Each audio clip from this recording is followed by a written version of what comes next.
क्या हाल है दोस्तों। मेरा नाम है श्रेयस और आज हम सीखने वाले हैं पाइप ऑपरेटर का इस्तेमाल कैसे करना है।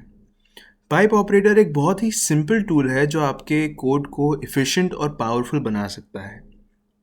लेकिन इससे पहले हम पाइप ऑपरेटर के बारे में और बात करें, हम सबसे पहले हमारे डेटा को देख लेते हैं। तो ये बुक्स नाम का डेटा है जो मैंने कैगल से लिया है और इस डेटा में 2009 से लेकर 2019 तक जितनी भी बेस्ट सेलिंग किताबें हैं अमेज़ॉन पे, उसके बारे में ये इन्फॉर्मेशन है। तो सबसे पहले हमारे पास किताब का नाम है, उसके बाद ऑथर का नाम है, फिर 5 में से ऑन एवरेज यूज़र्स ने इस किताब को कितनी रेटिंग दी है वो इन्फॉर्मेशन है, नंबर ऑफ़ रिव्यूज़, और उसके बाद हमारे पास सबसे इम्पॉर्टेंट इन्फॉर्मेशन है कि इस किताब का प्राइस कितना था और ये कौन से साल में प्रकाशित हुई थी, और उसके बाद जॉनरा के बारे में कुछ इन्फॉर्मेशन है। अब हम समझने की कोशिश करते हैं कि हमारी प्रॉब्लम क्या है, हम क्या प्रॉब्लम सॉल्व करने की कोशिश कर रहे हैं। आप इमेजिन करो कि आपका क्वेश्चन ये है कि मुझे एक टेबल चाहिए, उस टेबल का बहुत सारे उस टेबल के उपयोग हो सकते हैं, लेकिन अभी मैं उसमें नहीं जाता हूँ। बस यूँ इमेजिन करो कि हमें एक टेबल चाहिए, उस टेबल में 2 कॉलम्स होने चाहिए। पहले कॉलम में हमें ईयर के बारे में इंफॉर्मेशन चाहिए और दूसरे कॉलम में प्राइस के बारे में इंफॉर्मेशन चाहिए।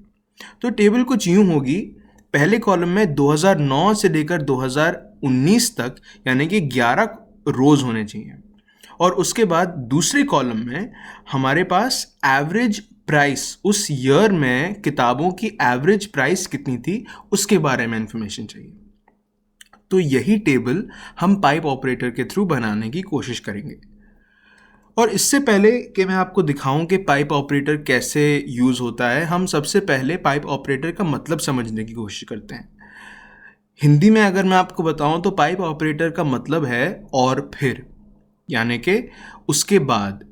इस तरह से अगर आप पाइप ऑपरेटर को समझेंगे तो आपके लिए समझने के लिए बहुत आसान हो जाएगा। तो शुरुआत करते हैं। सबसे पहले हम टाइडीवर्स नाम की लाइब्रेरी को लोड करेंगे, और टाइडीवर्स पैकेज के अंदर ही एक लाइब्रेरी है जिसका नाम है डीप्लायर, और हम डीप्लायर के कुछ फंक्शंस का आज इस्तेमाल करने वाले हैं।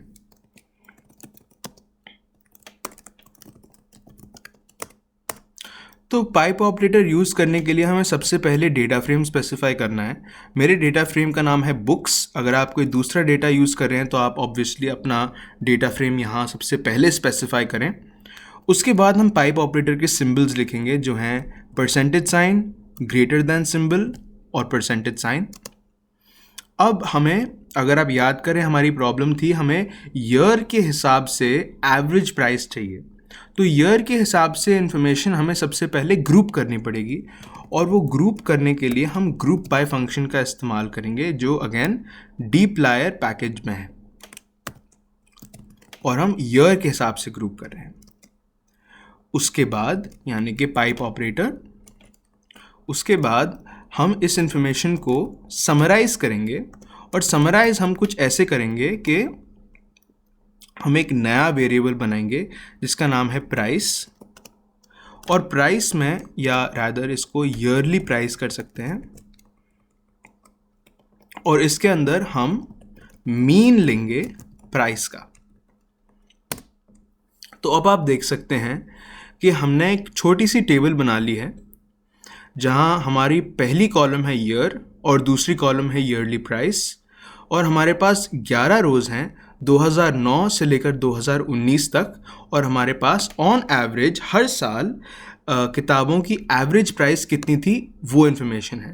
तो आप देख सकते हैं कि ऑन एवरेज ये शुरुआत होती है $15 से 15-14, और ये और प्राइस हर साल गिरता जाता है। तो ऑन एवरेज हम ये कंक्लूड कर सकते हैं कि बिटवीन 2009 एंड 2019 ऑन एवरेज किताबों की प्राइस कम हुई है। तो बस यही था आज का लेसन दोस्तों पाइप ऑपरेटर के बारे में।